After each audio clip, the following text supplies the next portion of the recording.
جو آپ بات کر رہے ہیں انٹیلیجنس بیسڈ آپریشنز اور جو ہم کر رہے ہیں, جب یہ ان کا فوج سے ٹکراؤ ہوتا ہے تو ابھی آپ کے سامنے ہے, یہ گوادر میں انہوں نے حملہ کرنے کی کوشش کی تھی, یہ نیول بیس جو ہے آپ کی تربت میں اس پہ گئے تھے, تو کس طرح ان کی لاشیں گری تھی, کس طرح جہنم واسے لگتے ہیں, اور کیسے ہم جا کے اس بہت بڑے وسیع ایریے میں ان کی کمین گاؤں پہ جا کے ان کو ہنٹ کرتے ہیں. تو پھر یہ جاتے ہیں دوڑ کے یہ سافٹ ٹارگٹس کہ معصوم شہریوں کو بسوں سے اتار کے اپنی بربریت کا نشانہ بناؤ.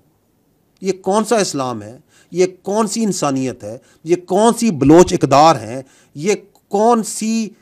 وہ اعلیٰ اسٹریٹجی ہے جس کی کوئی دنیا میں تعریف کرے کہ ہاں یار یہ بڑا اچھا کام کر رہے ہیں آپ.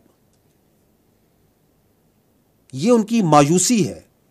یہ ان کی اور ان کے پیچھے جو سرپرست ہیں ان کی جو ظالمانہ سوچ اور ذہنیت ہے اس کی عکاسی ہے.